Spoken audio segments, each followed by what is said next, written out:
Welcome to the Regen Brands podcast. This is a place for brands, retailers, investors, and other food system stakeholders to learn about the consumer brands supporting regenerative agriculture and how they're changing the world. This is your host, Kyle, joined by my co-host, AC, who's going to take us into the episode.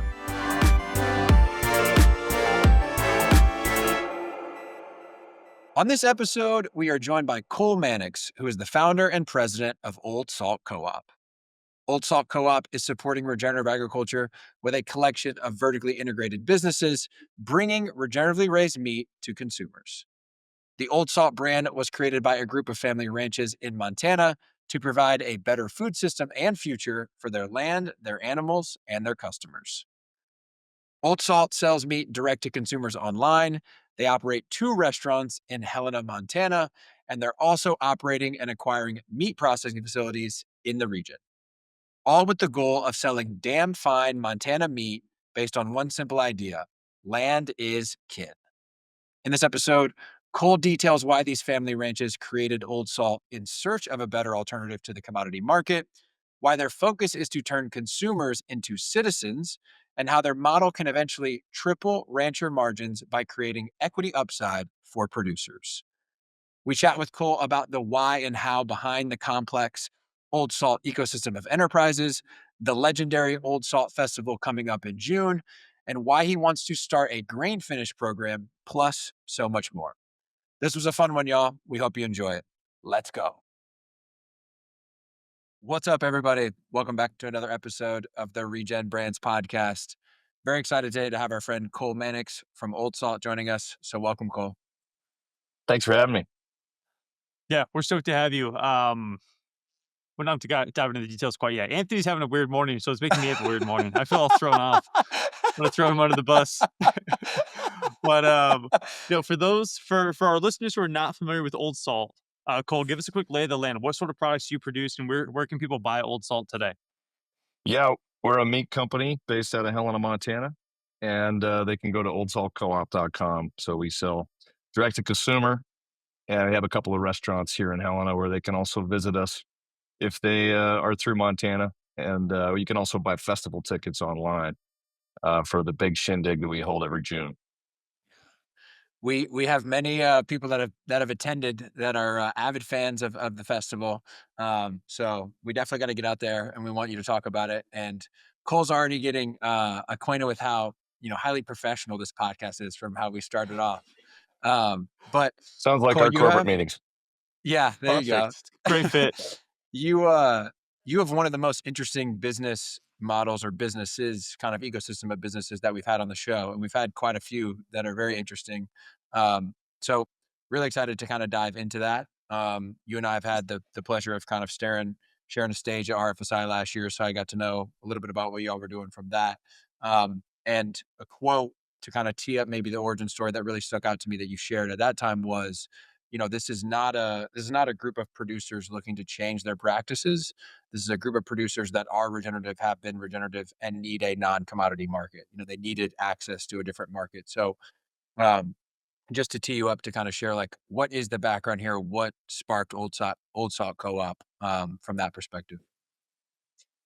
Yeah, so my family ranches west of Helena, where I'm based, and we've been around since the late 1800s, and Wow. been commodity meat producers for a long time, first sheep and then beef. And the industry has continued to get quite consolidated over my lifetime, especially. And we had a family brand, so we're a cow calf operation. We raise about 1,300 mother cows, and we generally historically have sold calves or yearlings. But we wanted to diversify our markets. Back in the 70s and 80s, my dad and my aunts and uncles started getting into Allen Savory and holistic management, and had really gone deeply down the biomimicry, using ungulates to sort of using cattle to mimic native ungulates, and really playing with impact and rest and grazing, and really working with groups on fisheries and working with groups on wolves and grizzly bears, of which we have a lot. But markets for what we actually sell were challenging. And so in the early 2000s, they started a brand, grass finished only, where we would hold a certain portion of what we raised back and keep them out of the commodity supply chain and start to sell to, first it was to the good food store and then direct to consumer. Yeah. And then anyway, they built that up small but larger for our area for local programs. And they built it up, and then during COVID, it grew quite a bit. And they came to this sort of point where, as a family, it's gotten big enough, that local brand, that it required a lot of time and energy and expertise that we were starting to not have enough of. Uh, it was big enough that it was taking a lot of time away from changing water, irrigation, actually moving cattle, ranch work. Yeah. And Yeah. yet we were still tiny compared to actually being able to justify meat as a business. And so we were asking as a family, do we need to, we sold about 300 a year locally. Do we need to build our own processing plant? If we did, we'd need a few $1 million, a labor force, marketing expertise, and we'd have to do 3,000 instead of 300. So can we make that jump? Do we want to, or should we step back from what this has become? And meanwhile, there's a lot of other producers we knew, some of which had been involved in the same kind of local meat efforts for you know 10, 15, 20 years by that point. And it was just a tough road. Mannix had survived, but we were small. There was another group called Yellowstone Grass-Fed Beef, good brand to hang on to given the TV show. But it was hard, so they had kind of shut it down. It failed. It was a large Montana ranch that did a great job on the ground, but meat brands were hard. Uh, there's another group, one of our core members, and the president of our board, Sieben Livestock Company. They had been a part of a couple meat brands, local brands that had failed. And so anyway, Old Salt basically was I kind of got the initial conversations together with my own family and several ranches we worked with and said, this is hard, but do you guys have the appetite to try again? Yeah. It's And the so mafia meeting, but it's the Montana ranch version of the 5 families meeting at the restaurant. we met in a snowstorm, and we got on one of the ranches, and we got snowed in an extra day, which was fateful. There you go. And I think we all looked around the table and said, do you think that the current market situation will allow us to be profitable 20 years from now? We could look around the room and be like, hey, I think each one of these ranches is better ecologically than it was 20 years ago. And it continues to improve. And each one is still profitable and relatively stable. And yet, this trajectory of the industry is not good. And so the status quo is riskier than any kind of innovation we might make to try to create a new market, a new brand, diversify. So let's do it. So that was the origin story. There was 3 ranches at that meeting. Today there's 5. And we basically built a brand that is one LLC parent company, but it works like a co-op. And so once we kind of pay investors off a certain amount, their principal with interest, now a bunch of our distributions, in theory, once we have those to distribute, can be shared with the producers pro rata according to how many of the livestock we used they provided. And so the principle of the way we built the brand was that if this works, ultimately the producers are going to share in more of the food dollar, which is how you sustain stewardship in the first place. And another part of that origin story is that we pretty much knew that it was the wholesale world. Once you start to get much scale, is pretty tough. It's complex. It's kind of risky. You build up a supply chain. A cow, takes 2.5 years to finish to bring to market weight. You've got a lot tied up in that. So if you put a whole bunch in a supply chain that is a little uncertain or new, and then for some reason the price goes down or the retailer pushes back against you, you can be really vulnerable. So we decided, look, we want to build a direct-to-consumer nucleus. We need to establish more access to processing and distribution infrastructure. And then once we can do that, then we can venture from D2C to diversify a little bit into some restaurant wholesale in our backyard. Montana has grown enough in Bozeman and Big Sky and Kalispell and Missoula that there are enough kind of restaurants and customers that are conscientious about this that we can kind of uh, pick some low hanging fruit and mid hanging fruit and do a good job in our backyard.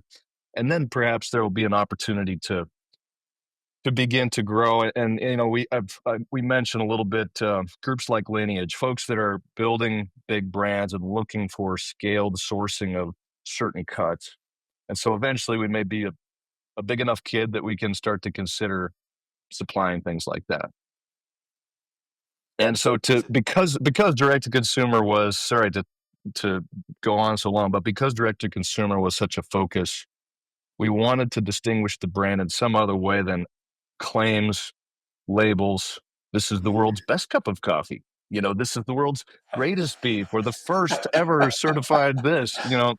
We wanted to say, look, really just this comes from a place of integrity in Montana. Get to know us. And we launched a restaurant and then another one and then a festival. And it was meant to be experiential. So you come into a set of values, meet from a particular place. We are very proud of the specific stewardship practices, but there's lots of places in the world that have good stewardship practices and lots of places in the world that have good food. We just want to highlight what this particular place has to offer. So, Oh yeah. First and foremost, no need to apologize. It's a killer origin story, well articulated, and it lays out a lot of the complexity and the solutions that you all were looking to kind of figure out as an organization. So that's super cool. There was one statement you made that really just kind of like struck home for me, and it was, while the families are in the barn, snowed in, and you looked at the current food system and like the outlook for the status quo was bleak or whatever exact language you used. Mhm. Um, I think that's obviously super relevant for the meat industry, but if you think about the way we develop all of our industrial agricultural food, that's a great thing to keep in mind and why co-ops like this are so important, right? If we can get more people to try to come up with these solutions, it's super beneficial. Um, there's too many places we could potentially go with that origin story. I'm having a hard time figuring out where to start, but I'd love to get a better sense for like you, Cole, personally. Like, it sounded like your parents got into this in the '80s. Like, when did regenerative become a term that you were, really familiar with, comfortable with? Did you grow up with that? Was there like an aha moment sometime in your youth or your young adulthood? What did that look like? I think rather than a bright line, it was a spectrum. There was a group called Holistic Management International that spun off of, Alan Savory was involved, a guy named Stan Parsons, and my family had gone to this school basically called Ranching for Profit that had an arm of it that once you went through the school, there was a thing called Executive Link, and you'd basically sit on a board with multiple businesses, like 6 businesses from different parts of the country, who would basically just coach each other. Like, here's what we do in our little business. Here's what we do. Here's what we do. They'd give each other feedback. They'd ask each other hard questions. They'd cross pollinate. And so I grew up going to those meetings, with my parents and aunts and uncles, and then eventually all of us kids. I'm the oldest Oh, of when you say grown 4. up, are you like 6 years old? Are you 12 years old? Like, Oh yeah, yeah. like, I was tagging along. I was tagging along for since I was probably in diapers, but they would start once we were old enough to be interested, we could kind of sit around and listen. hmm, And so, it was about practices for sure. Like, what are you guys doing with grazing, or what are you doing with streams, or how are you finishing animals, or how are you feeding animals? What's your genetics like? But it was also business stuff like, hey, are you going for a larger framed animal with heavier calves, or are you going for just more smaller animals with more calves? Like, where is your market? How are you measuring overhead? How are you allocating overhead to various different enterprises? And then, they would meet early in the morning, I think maybe once every other week, and they would have a discussion about a book or a particular speaker. So it was a continuing ed, business education. And so my folks were just taking over the ranch from their dad, from my dad's dad, and really it was becoming their decisions to make in the early '80s. But they had grown up in it too, and their grandpa had grown up. My grandpa, my dad's dad, had grown up in it, and back to 1880. So there was a bit of a family story of just learning gradually, some of it was the Holistic Management International, like intensive grazing, Allen Savory thing, but plenty of it too was just learning in our backyard, working with Trout Unlimited and realizing, oh, pulse grazing on these streams is going to be much better. And we need to make sure as we're flood irrigating fields that the fish aren't going down the ditches and winding up in the field. So let's put fish screens, on these ditches so that those fish make it to the river and these tributaries are feeders of the fishery. And, meanwhile, you're realizing we had, really wolves had come down from the Northern Continental Divide ecosystem, which is our valley where we ranch directly borders the Bob Marshall Wilderness. And then north of that is Glacier Park, and north of that is Canada. So it's a fairly wild place. And even before wolves had been reintroduced in Yellowstone, they were present in our valley, and so were grizzly bears. And that presence has increased significantly over the last 25 years. And so there's all kinds of adapting that needs to be done with how you're going to use livestock on the landscape and still cohere with that wild habitat. So anyway, Allen Savory, Holistic Management International, eventually what became, sustainability and regeneration or regenerative agriculture was just a continuum of how to talk about the same thing, which is like Aldo Leopold says the oldest story in human history is to live in a place without spoiling it, without spoiling your nest. Hmm. And the sort of the furthest end of that spectrum is that you actually might be able to live in a place and enhance it. And it's first of all a good goal to not spoil it, and then an even better goal when you can actually enhance its fertility while also enhancing its ecological function. I mean, that's the holy grail. Good wisdom there, man. I love that. Hell yeah. Um, I'm super curious, like what has this is we're gonna go super pop culture here, but I'm really curious what it's been like to build this while the whole Yellowstone thing has been occurring. Like what has that been like? Uh, I've kind of had my head down during the time when that movie has come out, That's and I've fair. I've seen a couple episodes, so I kind of get it and the characters, but I'm not steeped in it. It certainly has accelerated growth Yeah, in Montana, right.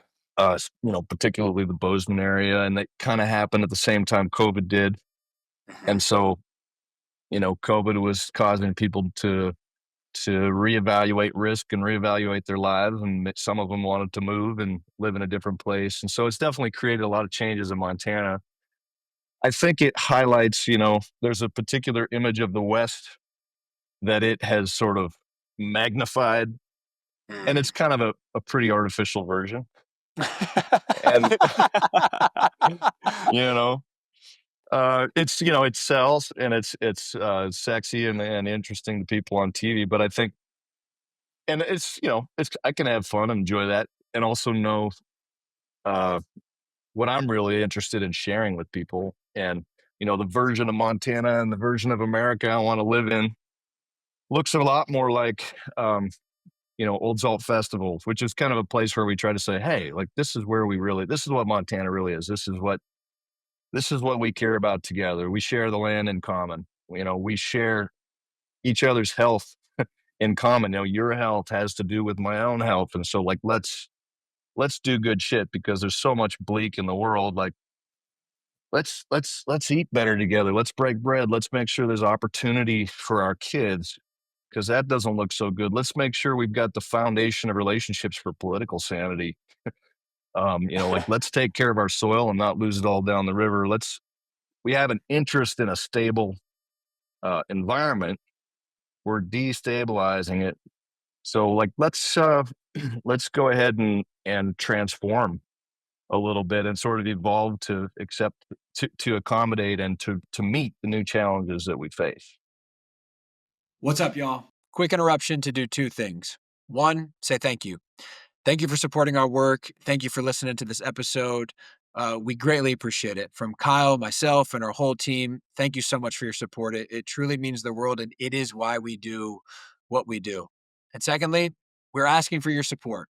For the first time ever in this new nonprofit structure that we've created, we are raising money via donations. So, what does that mean? It means that we are asking our audience, people like you that listen to the show, that engage with our content, that see value in it, to support us with a donation. All these donations go to our 501c3 nonprofit, which means that they're all tax deductible.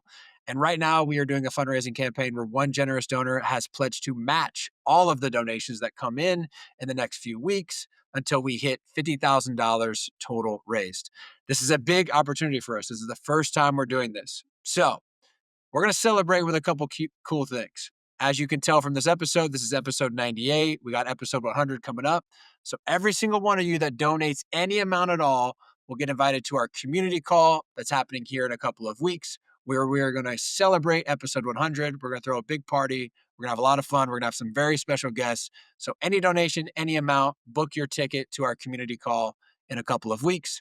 Our other really fun incentives are, if you make a recurring monthly donation of at least $25, you will be entered to win a epic 1,000 plus dollar valued giveaway of regenerative products. We got some awesome stuff in there, from Good Sam, Roots, Tomato Bliss, Kettle and Fire, all the amazing brands that you've heard on this podcast. Some epic regenerative goodness coming at you with a chance to win that. And then last but not least, if you make a $100 plus one-time donation, you'll be entered into a raffle giveaway for a Force of Nature Meats Grill Master Box. This is a $300 value with 16 items, some amazing regeneratively raised meat in there for y'all. So if you make a one-time donation of over $100, you'll be entered for a chance to win that box as well. So y'all, please support us if you have the means. We would greatly appreciate it. We've gotten to the first 100 episodes pretty much all on our own. We need your help to get to the next 100 episodes. So if you do want to support, you can go to donate.regen-brands.com/podcast. That's donate.regen-brands.com/podcast. We greatly appreciate you being a listener, a supporter, part of our community, and we would greatly appreciate your support. Thanks so much. I was super intrigued by your answer to, when did you hear about regenerative? And it really feels like the way you described it is, it wasn't a focal point of the sort of business group that your parents and grandparents were a part of. It was just a part of the process. And I don't know if that's a specifically Montana or the area you're in thing, because it's such a beautiful place, you want to try to protect it, or it's just like how business works there. But that struck me as novel. Like, I don't think there's a lot of people who grow up in a system where it's like, hey, this is just how we're going to do things, is to prioritize the land. Um, so that was really interesting to me. Another thing I really want to tap into, because we've never had a conversation like this before on the pod, is the relationship between ranching and wolves and that sort of ecosystem. I've read American Wolf by Nate Blakesley. I think it's a phenomenal book about the reintroduction of wolves into Yellowstone. And they talk a lot about the friction between, I guess, the natural conservationists and the ranching community. So, like, talk to me about what that actually looks like. Is there a lot of pushback? Do ranchers hate wolves? Do ranchers love wolves? How do you protect your herd? Share some knowledge there, because I know nothing. I mean, it's not monolithic, right? Some ranchers are very frustrated by wolves, and it has a lot to do with who's under the most pressure, right? There's more wolf pressure in some areas than in other areas, but it's also just one of our member ranches, Jay Barrell. Hillary Anderson is one of the principals there, and she was a wildlife biologist. Her whole focus was on wolf restoration, and she found herself as a rancher because she was trying to protect big open habitat, keep it Hmm. open, unfragmented, use ungulates to manage the ecosystem and keep it intact and pay for it to stay intact. And at the same time, that allows for wolf and grizzly bear habitat. And so some ranchers ranch because they want to see large carnivores thrive. Folks that happen to be ranching and happen to be under a lot of pressure from those large carnivores can find themselves quite frustrated. So it's a spectrum. How do you mitigate wolf impact? A lot of it is just time and energy and thought. So it's just like anything else. It's like, hey, can we stay out of these areas where wolves are denning uh, in certain times of the year? That's not always easy. Can we more closely bunch our cattle together and have a more frequent check-in with them? Can we use drone technology and telemetry? Some wolves have telemetry collars on them, so you have a good sense of where they are. Can we start taking the bone piles that have traditionally existed on these ranches during calving season. You lose animals all across the year. You lose animals, and everybody's kind of got a bone pile. Well, in my backyard, we started working together to take that, bring it to one location to compost, so you don't have attractants on the landscape. It's you beginning to use guard dogs, and all that takes time and money, and you really can't sell sort of the impact to the positive impact to the wildlife. And so it can be frustrating. But on the other hand, uh, just sort of a more beautiful version of the world to live in if these large carnivores can thrive and we can still do okay. I'd rather that than a landscape in which my kids don't know the grizzly bear or the wolf. Uh, you know, and I say that I'm not a rancher. I grew up in ranching, but I live in town. And as a person who lives in town, I think a lot about like, what is my responsibility to rural areas to feed the things that I want to see work in the world? And so, that's a lot about what we're trying to communicate in our brand is no, I don't want a group of customers who just trust me.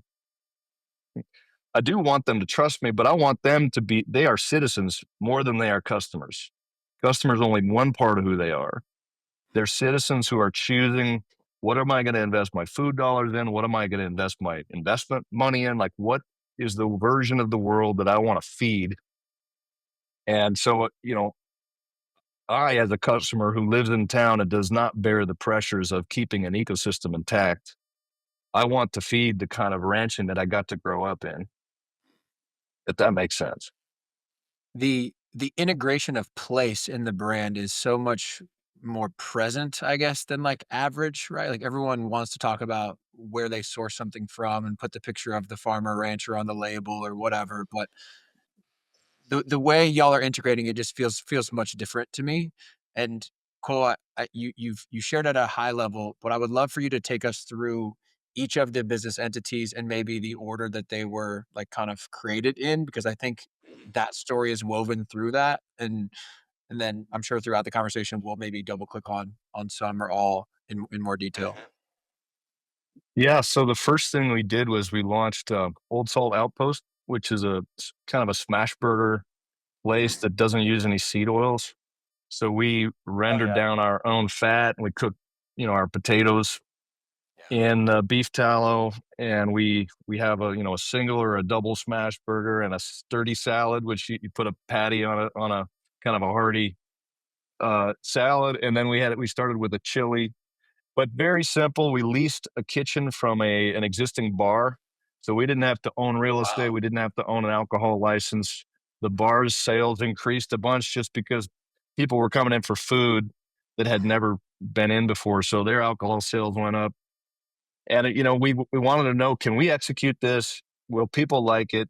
And they showed up, and they kept showing up. And so now it's coming on its fourth.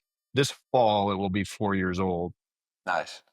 And so we kind of have some hopes to maybe replicate that, but haven't done so just yet. It's sort of a fast casual, very simple concept. And it's been great for a meat company because it moves between 400 and 800 pounds a week, depending on the season. So this time of year, for 450 pounds of grind a week. When you're a meat company, you need to move grind. You need a good outlet for it. And Yep. we wanted, a brand, a burger joint that told a story beyond itself. So that's what the Outpost was. Mhm.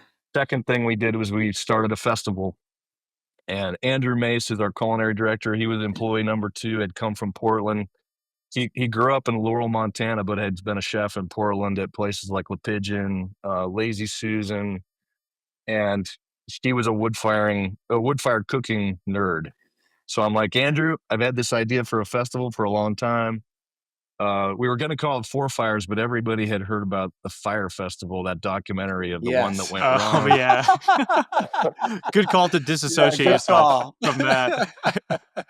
And, Yeah, catfish a bunch of meat people. That'd be no good. but that Andrew made it possible because he was like, yeah, we can create an awesome outdoor wood-fired cooking experience. And then the music, a guy named Sterling Drake, who's one of the musicians but curates the music, that the music kind of component felt possible once I knew Sterling, and then the general store became possible when Kate Habstead and all of her friends started being like, yeah, we've got followings, we got brands that we're trying to share with the world. And then the Land Talk Lounge is a big speaking tent that happens at the festival about food systems, conservation, nutrition. And that started the second year of the festival, which was last year, 24. And it just kind of keeps adding things to become this cultural experience about how do we take better care of each other? How do we take better care of the land? Oh, and by the way, land and community are the same thing. Land is a community. We're not separate from this environment. Its health is part of our health and vice versa. And so the third thing we did was to start a meat processing enterprise because we didn't have enough access to custom meat processing. So we Did basically anyone else catch the sigh in the middle of meat processing? yeah, I could have actually extended that a little more for emphasis, but Sorry to cut you but off, Cole. my friend Corey Carmen, she's got a meat brand as well, a really cool one Yeah. called Carmen Ranch, and she Yeah. told me, please, whatever you do not ever don't even think about building a meat processing facility. And so we did. And what we did was we bought a wild game plant that processed elk and deer, and it was very small, and it didn't have a slaughter facility. So it was just a place to age, cut, and wrap meat. We bought that. We thought the city was going to allow us to add a slaughter facility. They didn't. There's an animal ordinance in town that doesn't allow anybody to hold large animals unless they're a pet store or a vet clinic. And so we couldn't get around that. And so what we have been doing since 22, when we bought it, July of 22, is learning how to cut meat, learning what it costs us to do a beef or a hog or a lamb, and sending those ones that we moved through our own brand and our own restaurants to a third party for slaughter. The carcass is chilled over 24 hours, and we go pick it up with the truck. We bring it back in quarters. We hang it up, age it, cut, wrap, and fulfill from this little tiny facility in Helena proper. And then we've spent a lot of time in the meantime trying to either build or acquire somehow a USDA facility, which I think we are only a couple months away from at this point. That would allow us to sell wholesale. Thus far, we've only been able to sell direct to consumer other than to our own two wholly owned restaurants. And that's by quirk of a bunch of strange meat processing rules. The third thing we did was, go ahead. That basically then turned into a butcher shop and kind of like almost like a commissary kitchen type butcher shop that fulfills the other business needs.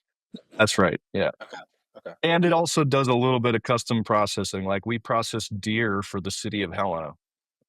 Wow. Just to keep throughput. We do a little bit of wild game processing. We do a little bit of 4-H processing for fairs and that kind of thing.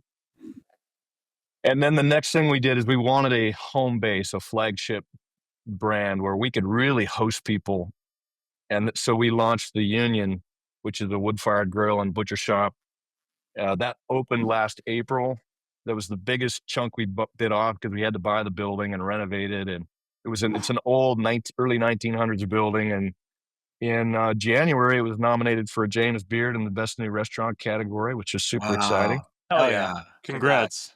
So that's been a beast to organize, but it's also been incredibly fun. And we're still learning how to operate that thing. It's kind of a combination butcher shop. In the mornings, you can come in and get breakfast sandwiches, and it's got a fresh case and a prepared foods case. And then, it's also open for lunch and dinner with a big wood-fired grill right out in the middle of it. So it's a pretty cool spot in downtown Helena. Nice. When we first started talking before we hit record, Cole, I thought I'd come out to Montana to go see Glacier National Park, see Yellowstone, and now I'm going to go eat. I wasn't expecting that, but man, I am like mouth-wateringly hungry after all these descriptions of these incredible restaurants. You could do both. Can and will do both. Sounds like there's a lot going on with Old Salt. You'd mentioned you had the idea for the festival for a long time. Tell us, why was that so important to you? Why did you want to make the festival happen? And what do you see for the future of the festival? I think you said this will be year 3, what's your long-term vision for this thing?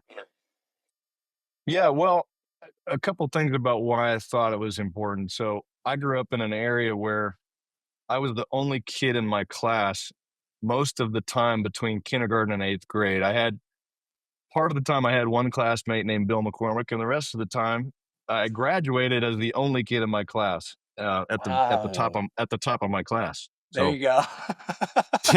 and Nice. but when you grow up in such a very rural place, we were surrounded by towns only an hour away, like Missoula, Helena is only about an hour away. Missoula probably has 80,000 people. Helena has 45,000 people. But you're just pretty aware that you depend on the outside world for all kinds of things, resources, talent. It's also your market.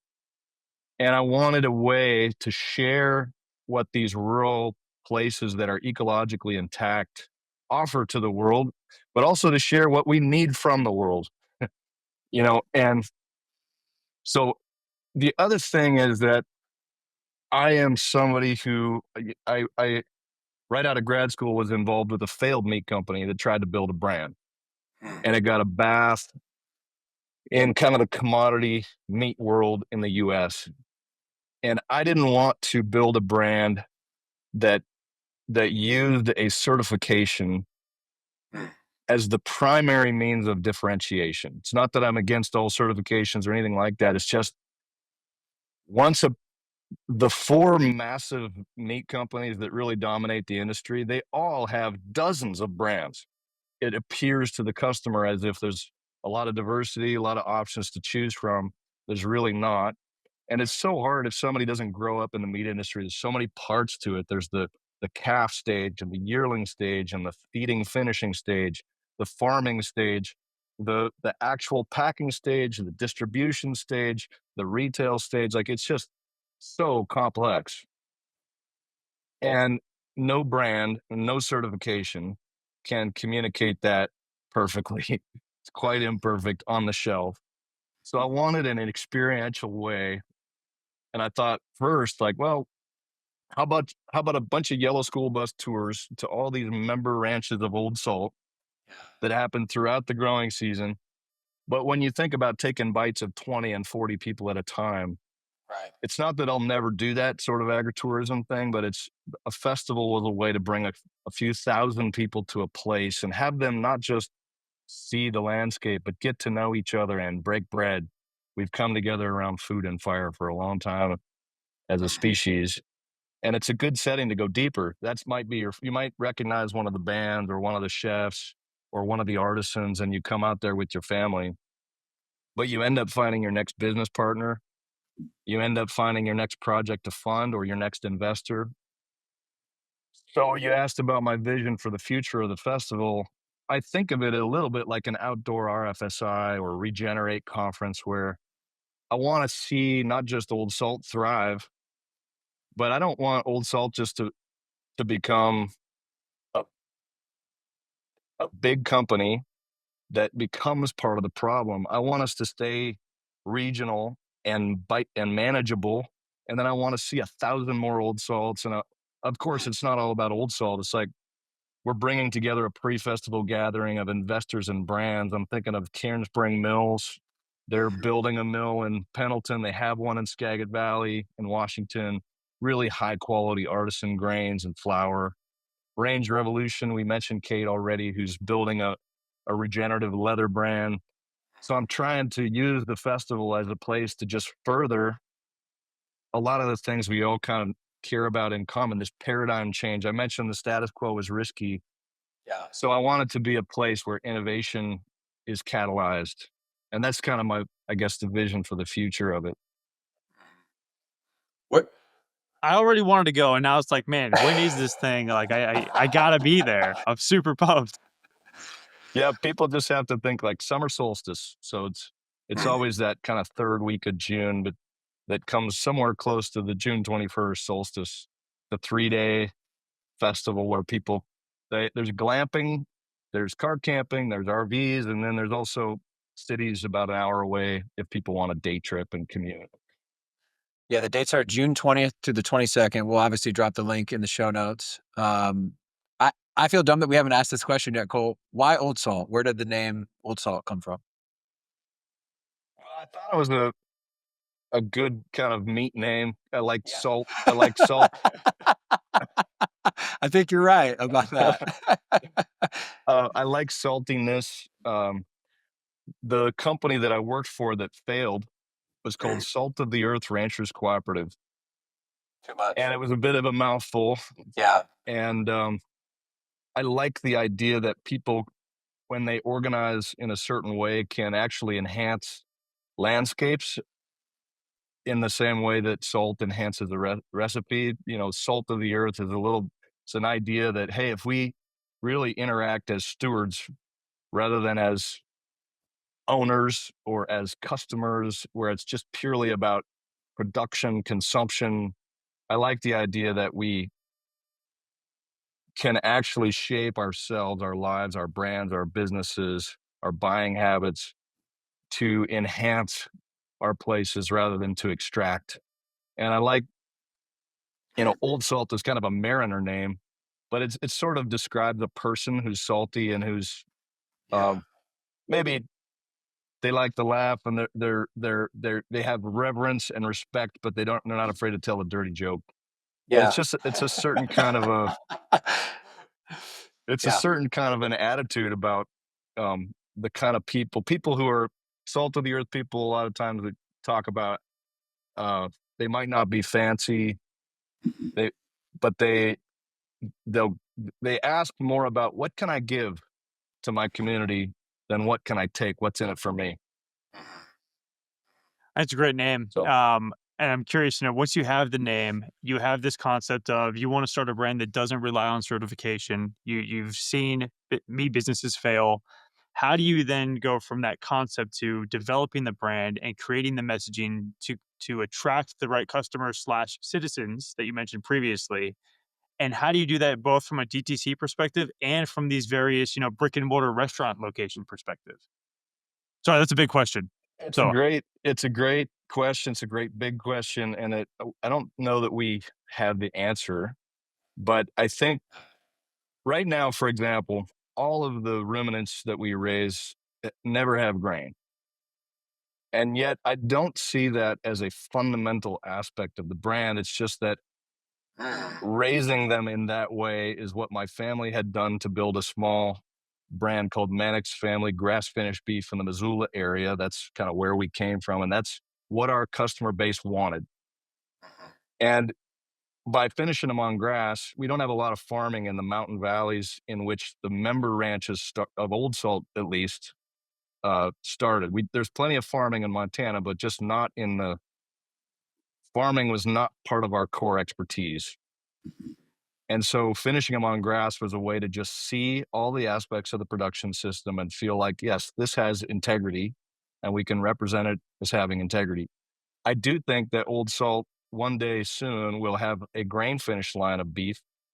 And I think that incorporating grain is actually important as long as that's done in a way that's very different from the way that the industry currently does it. And that means there's one particular operation in central Montana that I really like and will try to replicate. And basically, what they have done is to take historically a piece of land, let's say it's about 4,000 acres, and it had originally been a dryland wheat farm, which wasn't a good ecological fit.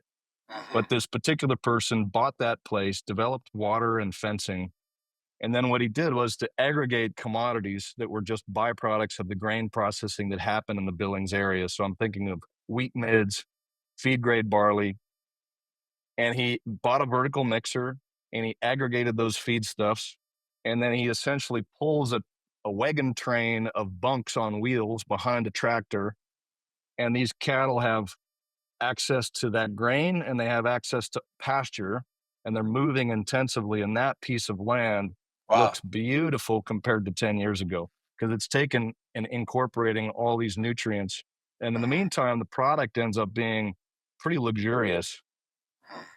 The holy grail is to take what he's doing and then to trace the grains back to the farms Right.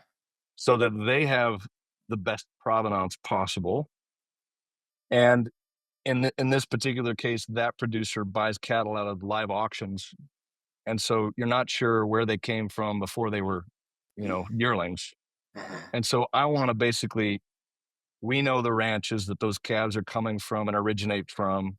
We know the grains that are aggregated that we use for finishing, and then we control the finishing operation as well. And to me, that's a grain finish brand that I aspire to launch, and that excites me because I think it's a good use of resources, and it ultimately enhances soil, microbial life, all the things that create nutrient density in a product. So at the moment, when people come to the Union Butcher Shop and Wood Fired Grill and they see the case and they have it on the menu, we actually don't tell customers that it's grass finished. Wow. We don't tell them that they've never had grain. We only tell them about, I mean, we, when they ask, we're happy to share, Wow. right? It's just that we don't use it on the front side. And so we talk more about the place. We talk more about the large carnivore integrate, the large carnivores that inhabit these landscape, the migratory birds that it supports, the health of the fisheries, and the nutrient dense meat that is the result of eating phytochemically diverse diets. When we start to incorporate grain, then we're going to have to say, okay, well, this is green label. That means grass only throughout its life. This is gold label. It's a combination of grass and grain throughout the life. And both are different products or different eating experience, but they both come from integrity in the production process. And I think that's just going to be, it's going to be a gradual process of telling that story in an authentic way that doesn't try to capitalize on BS marketing that kind of, I think, often obscures as much or more than what it reveals. For example, a lot of people in the grass finished world market omega 3s, higher in omega 3 content if they've had grass throughout their life, which is factually true. But if you take a quarter pounder of grass fed beef and a quarter pounder of grain fed beef, while the grass fed product has about 3x more omega 3s than the grain fed product, the daily recommended nutritional requirements for a man of omega 3s is about 1.6 grams, for a woman, about a gram. And a quarter pounder of grass fed has about zero point zero 0.08 grams, and a quarter pounder of grain has about zero point zero 0.03. So you're going to have to eat a lot of quarter pounders of either one if you're trying to meet your omega 3 needs from beef. If you are trying to really supercharge your omega 3s, then fish oil, spinach, etc., are maybe better. So I don't want to use marketing that I don't believe in, that I don't believe is meaningful, if that makes sense. Yeah, it totally makes sense. It's factually true, but it's statistically insignificant. That's right. Um, and I want to circle back to this grain finish concept because I gotta admit, when you first said, it, I was like, why on earth would you start to do a grain finished product? And then the way you described it was so interesting and so cool and so unique. And I want to make sure I'm understanding correctly. These are cattle that are still on pasture that have access to grain, and it's really they choose how much grain they do or do not consume, while at the same time still diversifying their diet with whatever's grown on pasture. Correct. That's right. Yeah. So there's a book rec always happens. Um, Episode, baby. it's either the Dorito effect or the end of craving. And at some point in time in this book, they talk about nutritional wisdom that animals have.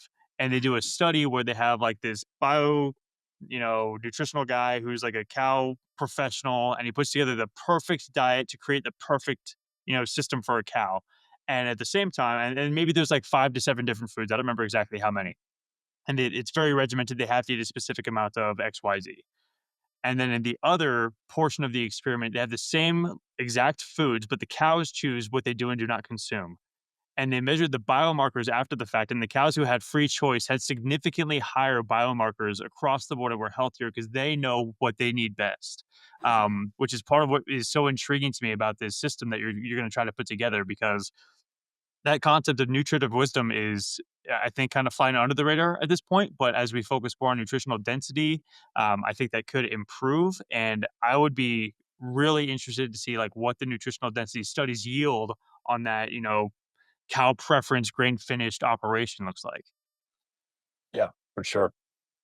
Yeah, I think, that an animal's, just like ours do, an animal's nutritional needs change from stage of life. So a calf needs a little bit different balance than a teenager, a yearling needs a little bit different balance than a mother that's about to give birth or that has given birth, needs a little bit different nutrition than a mature mother who's now like hasn't rebred yet for the following season.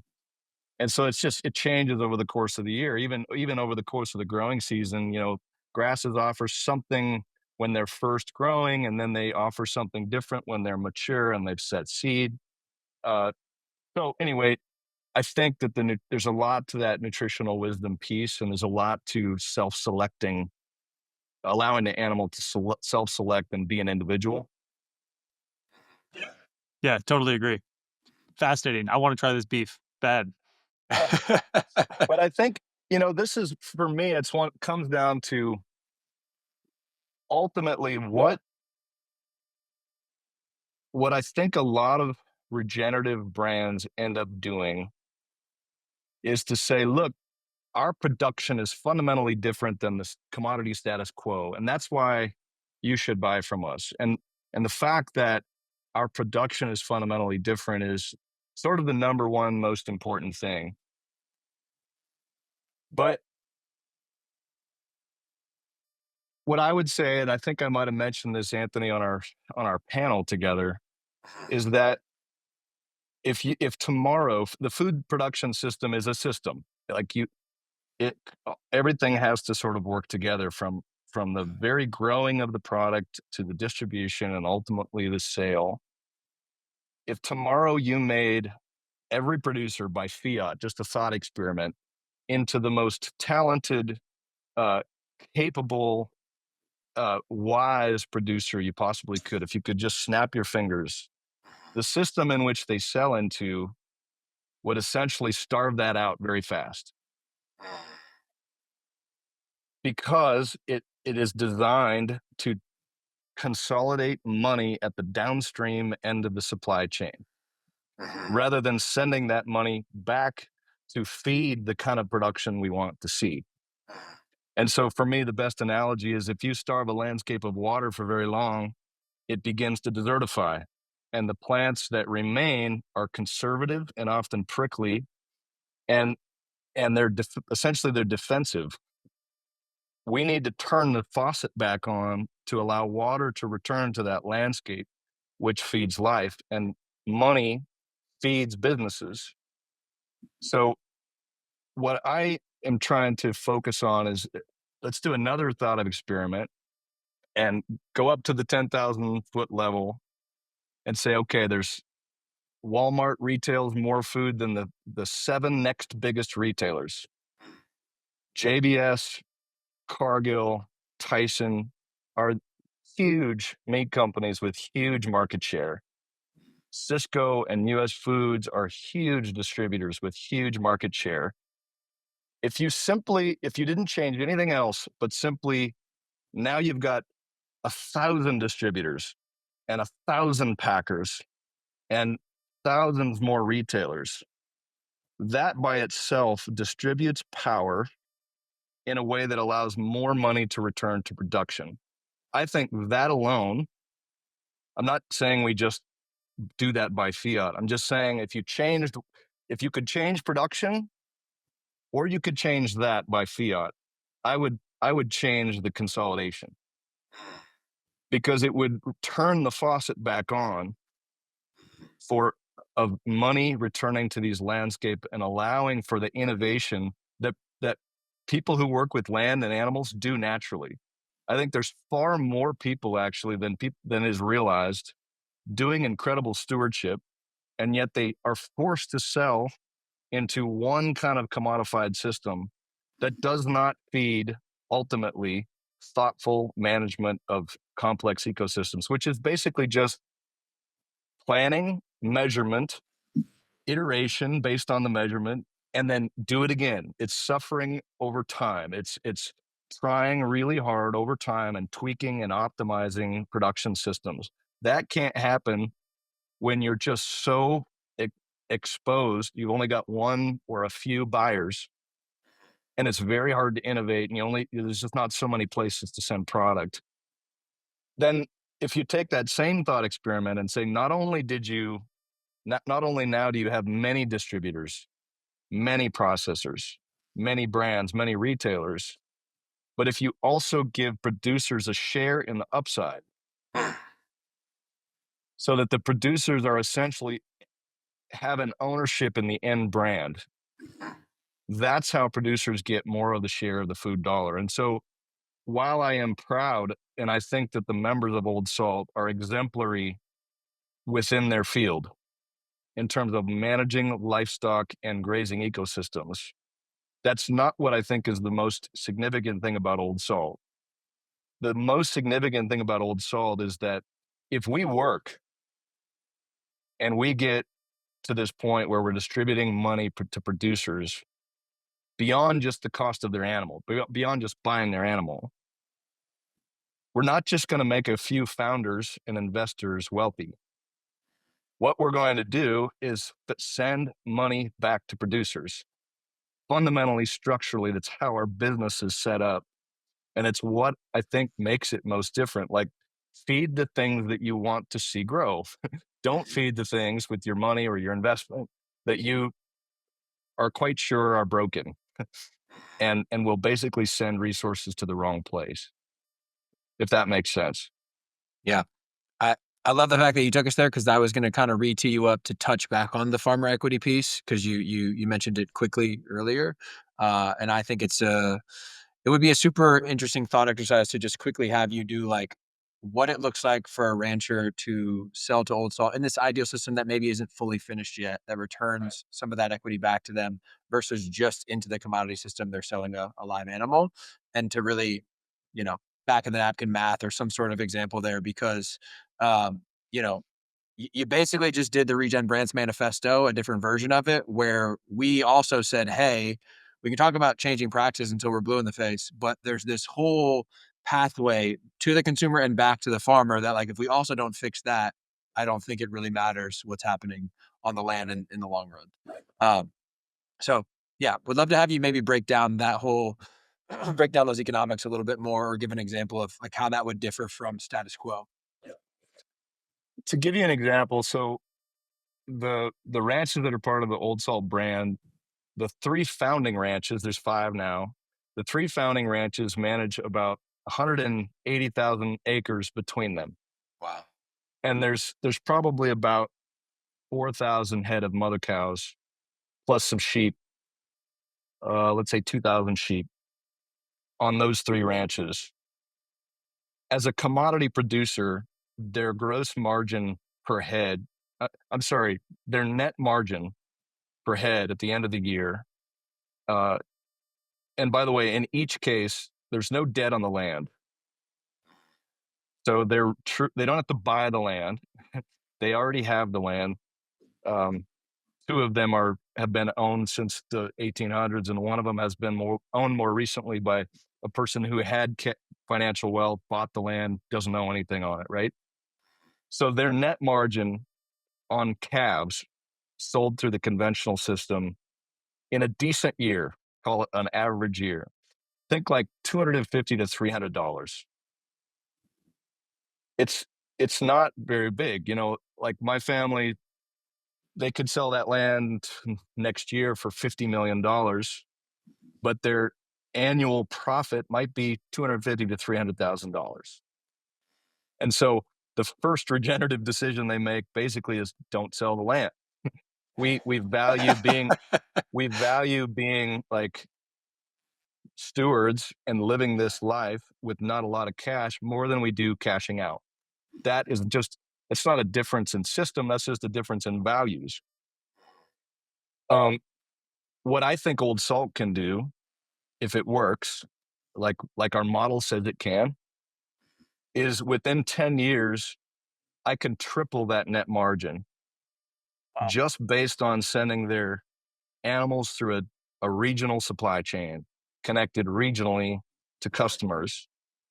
Part of the longer term view is that at the same time as I aggregate these producers together to sell meat, we can aggregate our monitoring of ecological services together to set ourselves better, to put ourselves in a better position to sell carbon or biodiversity credits or to self insure, basically cooperation to try to get a better position in the market and return more, even beyond meat itself, to Right. these landscapes. Perhaps agritourism begins to be a revenue stream that is involved as well. But anyway, that I don't really want to increase these guys' margin by 10%. That doesn't make a difference. Already the decision they're making to live this life and not just cash out is far beyond the $50 million versus $300,000 spectrum, right? Right. I just want to make their daily lives and their ability to have their kids come in and be part of the next generation have enough margin in it to support a family vacation once in a while, to Mhm. support the labor and ultimately the talent that like I just want kids to be like, yeah, I can envision, no, I'm not going to be a stockbroker. It's not going to give me that level of wealth. But Mhm. heck, I might be able to make $100,000 a year and raise a family in this community. That's the difference that a regionalized food system can make. It's not going to make millionaires out of a bunch of ranches who are scraping by, but it can give them a good, meaningful life doing the kind of work that society desperately needs and which gives them fulfillment. I love that. Yeah, it's certainly not like you're trying to, I don't know, like you said, not make millionaires out of these folks. Just give them an opportunity to stay, a reason to want to like pass the torch on to the next generation. I think we talked about it in some of our very early podcasts, and it's the desperation in the farming community in the United States. And I think the suicide rates are through the roof. I don't know how that's similar with ranchers versus, row crop or not. But again, back to like the status quo outlook for farming, not ideal. So, trying to change things from that top-down approach, I think, is admirable, and it feels like the model you've put together for Old Salt, that cooperative model, seems to be working well. Are there different iterations or phases? Like, is there something you haven't yet done that you're hoping to implement soon, or do you feel like the model's like pretty much squared away and it just needs more time? How you feeling in that Yeah. regard? So one of the next steps for us is access to USDA processing. So I mentioned that. And we've been basically our county has not been very receptive to a new meat processing facility. Local zoning rules, uh, to say nothing of kind of the federal regulatory environment. So it's been very hard. We've had many iterations of properties and facility designs that didn't end up panning out. We've been under contract for a couple of meat processing facilities that essentially we had to walk away from because of zoning regs or the way that the septic was built, things like that. Help And us we understand, like, what is the primary hurdle there? Is that people don't want to live too close to slaughter facilities, and that's the zoning issue, or like what's the actual barrier? Like, why isn't it coming to fruition? Well, I mentioned the first one, which is that there was a city ordinance. It's this commercial light manufacturing zoning area in the city where this would be, and it's kind of by the airport. Uh, right next door is a pet crematory. Right next door to that is a signs manufacturing company. Right next to that is a Verizon facility. It's near the UPS shipping area. It would actually be pretty good for a small slaughter facility. But there's this ordinance in the city that prevents the holding of more than two large animals by any entity or company. And I can't wait for that ordinance to be changed while and get the investor dollars and the bank dollars that I need to like get a plan in order. So then we went out to the county, and in agricultural zoning right now, our county zoning rules say that the processing of agricultural commodities is okay, but it doesn't specifically say livestock slaughter. And because of who the county planner happens to be, that just as an individual, they have the latitude to basically interpret those zoning rules where they want to. And right now, they just don't really want meat processing. Hmm. So basically, finally, after looking at 30 properties, not just looking at them, but like investing a lot of dollars towards the potential development of a facility. We finally purchased a property a year ago.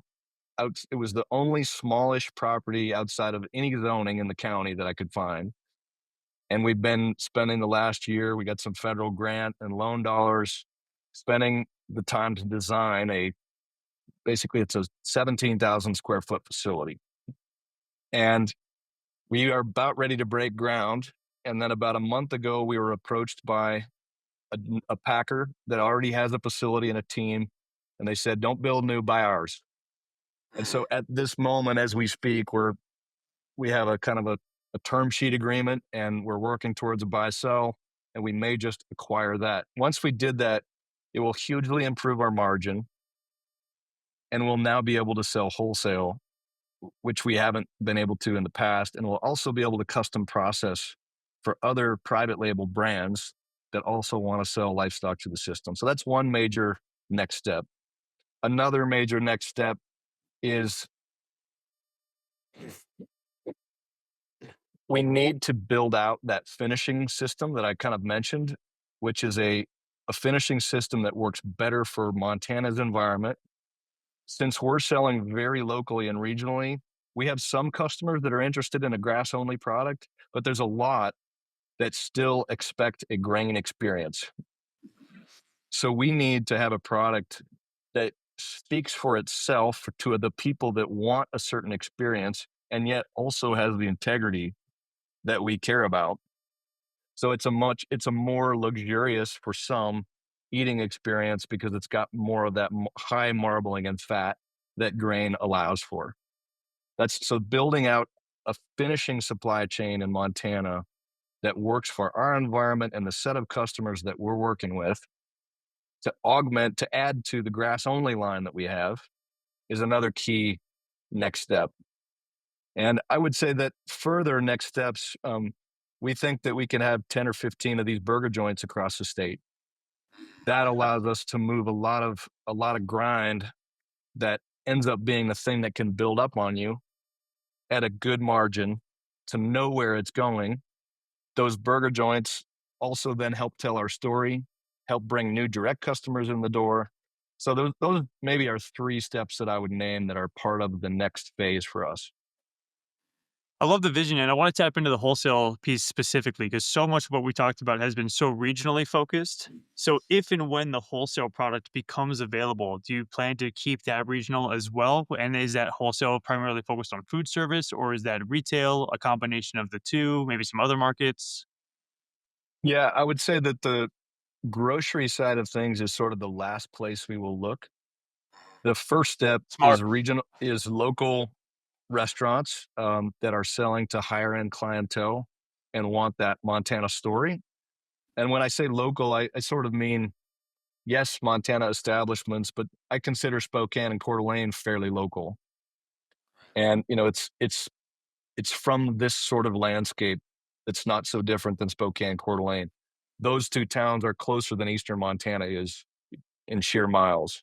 So I think that there's food service to the universities. We have two kind of larger universities in Montana, and MSU. Uh, Park concessionaire outfits like Xanterra that provide services at Yellowstone and Glacier hotels. I think that mix of wholesale clients is probably about right. And then if there's some brands, I'm thinking of the Kettle and Fires of the world, or the lineage provisions of the world, where they can't move whole carcasses necessarily, but they might take a lot of bottom flats for their air Mhm. dried jerky strips or trim for their snack sticks, or in Kate Havstead's case, sides for their leather. So that's kind of the wholesale phase I'm really talking about. And then grocery, we'll see, maybe a little bit here or there, but the Whole Foods and the Sprouts of the world are not our target client. Um, it's not that we'll never go there. It's just that I think that will be the last place that we turn. Yeah, and my assumption would be not knowing a lot about Montana retailers, but there's probably not enough local retailer density to really drive the added value of like telling the local story.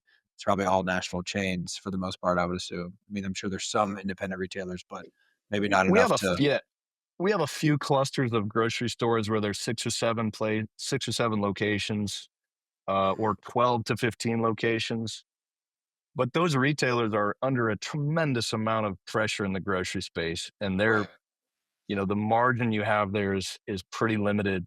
It can be a decent volume play, but again, we'll go into that very carefully, um, only as it makes sense. If there's a local chain that is interested in developing a long-term relationship, and if we have confidence that they really do mean a long-term relationship, then perhaps. Yeah, and if you can distribute yourself, I think that'd be another key unlock, especially Yeah. regionally, tapping into that existing distribution network, like you mentioned before, there's too much power and consolidation there, so I think that'd be another key step. That's that fourth step, that distribution side, it is kind of one of the things in the works currently. Either there's a small distributor where we're either working to develop exclusivity with our meats through that distributor, or else possibly owning part of that distributor, so that at least in this neck of the woods, we have a really solid option to provide excellent service to these accounts. Whereas that's pretty tough when you're driving the truck. Um, when you're trying to manage restaurants and an e-commerce brand and a processing facility, distribution by itself is complex. And if somebody's going to buy meat from you, it's nice if they can buy eggs, and it's nice if they can buy a few additional things that they also need. So you need, all of a sudden you need to step up into a software like a Food Connects or something where they can check your inventory online without having to get on the phone. They can see what they've ordered from you. They can see when their next delivery is coming. You can get there at least once a week and sometimes twice. All the things that people have come to expect from a Cisco, right? Yeah. I know all about that game, brother. If ever you want to talk about food distribution, happy to lend some insights. Cole, I'm curious, what does the seasonality look like? We've had a couple like meat brands on recently, and they're talking about maybe the challenges of like not being able to have a fresh program throughout the entire year. I'm assuming there's obviously some pretty cold winters up in your neck of the woods. Like, what does that look like, and how does that affect like the way you're building these businesses? Yeah, I mean it's a huge deal in the world of meat where you have and I'm sure that it's this way with veggies and other things too, but you just can't build a bunch of hoop houses like you could in the vegetable space. Yeah. Um, that's sort of why the feedlot developed. Uh, and so, how do you not use the feedlot and still have a year-round supply and still stay in a price range that makes sense? And so, for example, right now, the Mannix direct-to-consumer program that Old Salt absorbed as part of this plan, they finish grass-only animals all year round. And that means that the youngest animals we process are 24 to 26 months old, and the oldest animals we process are as much as 38 months old.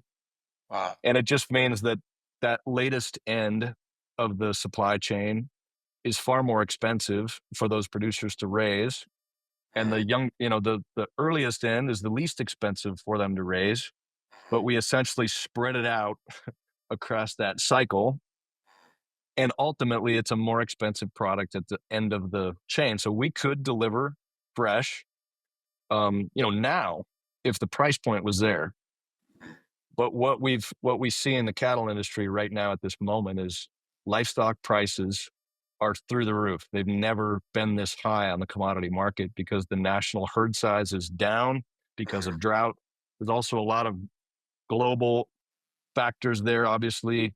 Um, Difference in currencies, what's going on in Australia's market, what's going on in South America, that play into this. But essentially, any old commodity cow is more valuable right now on a commodity conventional market than it has ever been.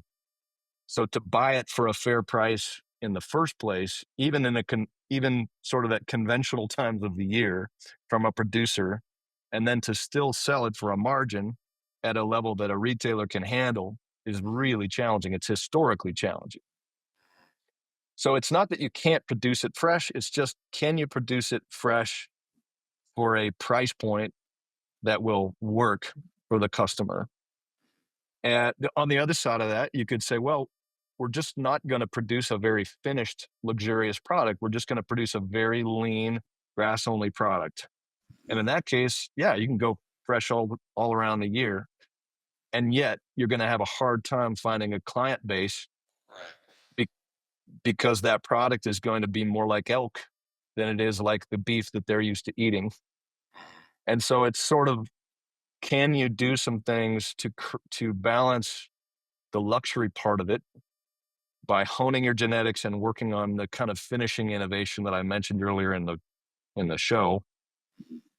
Can you integrate some of those things um, with the realities that of okay, what livestock cost and what retailers need to get it at, Right. and mash those together in a way that's a happy medium? That makes sense. It does, and I appreciate the complexity of the answer because it's not as simple as I think the average consumer understands, right? For There's sure. far more complexity than, I think people realize goes into their food. So yeah, appreciate you shedding the light on that. I feel like I should close it out. I'm gonna throw a curveball here, and, Anthony always asks the last question, and I'm gonna do it today, which I don't know why. Um well, as he says often, we've kind of been talking about this the whole episode. But Cole, from your perspective, how do we get regenerative brands and maybe specifically regenerative meat to have 50% market share by 2050?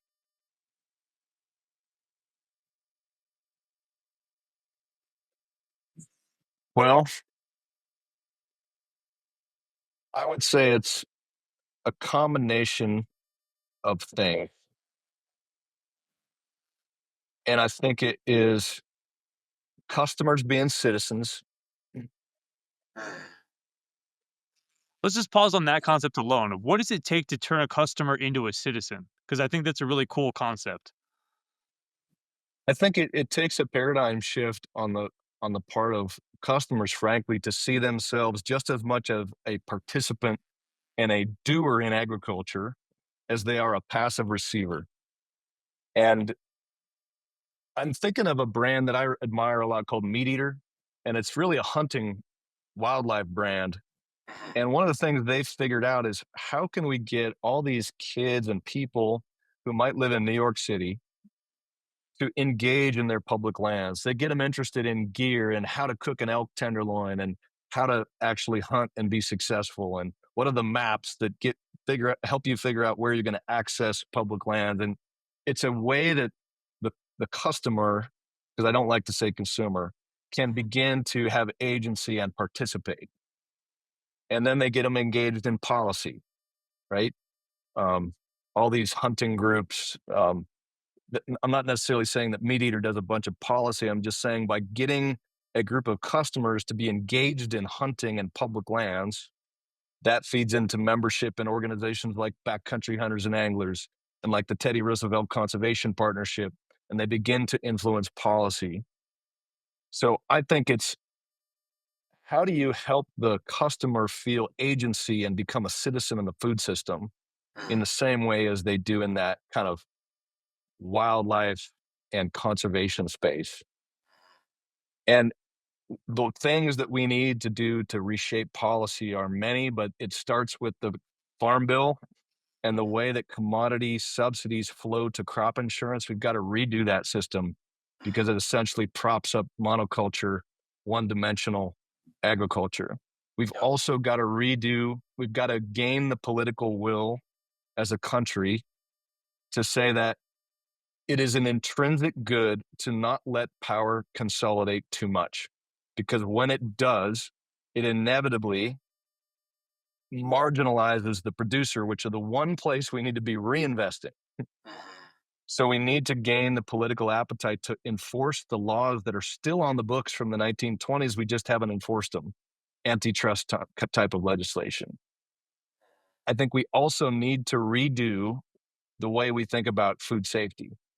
So in Rome or in Paris, you can take a, a quarter beef out of the back of a distribution truck and cut it at a farmer's market for people to go home with.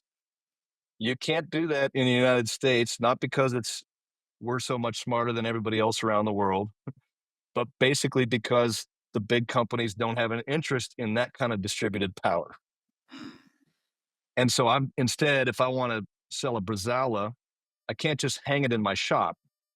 I've got to build a $4 million facility to comply with all the ready to eat regulations.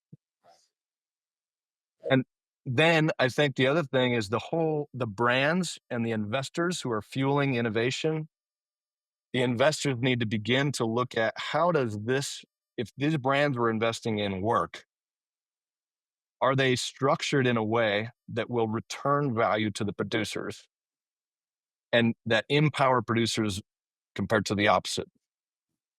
And then the producers need to structure their companies, the brands themselves need to structure their companies in a way that ensures to those investors, whether they're capital or whether they're debt, that this is not just going to make us wealthy as brand owners, and maybe not going to make us wealthy at all. Maybe it gives us a good living, but like this will feed rural communities. It will feed producers. It will make Main Street more vibrant. And we can start to experience this landscape of terroir where I can come into Montana and experience Montana on Main Street. And I can come in when I go home from my vacation at Yellowstone or Glacier. And when I got to know these products through this regional local food experience, now I can go back and buy it at home and develop a loyalty to a place. Even if I don't live in that place, I develop a loyalty to it in the way I spend dollars. And I feed the future of that place. Yeah, nailed it. The two that really stood out to me were like consumer activation is the term that came to mind, and regulatory decentralization. I think were two really key pieces to me. But I think it's a fantastic answer. And again, as Cole, as I get to know you on this podcast, it's nuance and detail. And I really Yeah. appreciate that about all of your answers today. Yeah. I I wrote down aspirational consciousness during Mm. the interview. And like, yeah, thanks for bringing that to the table, man. Thanks for embracing the nuance and the complexity. Um, and as someone that has been able to support you afar, through a small investment via Steward and just following your work, really cool to spend this time with you today and just love what you're building, man. So thanks for joining us. Thank you Um, for, yeah, thank you for having me on and creating a space for the conversation. Absolutely. Absolutely. For the consumers or the customers or the citizens who want to participate in the Old Bay product, it's sorry, not Old Bay, Old Salt. oldsaltco-op.com. So there's a dash there. Make sure you go to the right website and don't buy Old Bay seasoning. My bad. Thank you, Cole. Appreciate you, man. Thanks, guys. For transcripts, show notes, and more information on this episode, check out our website, regen-brands.com. That is regen-brands.com. You can also check out our YouTube channel, Regen Brands, for all of our episodes with both video and audio. The best way to support our work is to give us a 5-star rating on your favorite podcast platform and subscribe to future episodes on Apple Podcasts, Spotify, and YouTube. You can also subscribe to our newsletter, the Regen Brands Weekly, and follow our Regen Brands LinkedIn page to stay in the know on all the latest news, insights, and perspectives from the world of regenerative CPG. Thanks so much for tuning into the Regen Brands podcast. We hope you learned something new in this episode and it empowers you to use your voice, your time, your talent, and your dollars to help us build a better and more regenerative food system. Love you guys.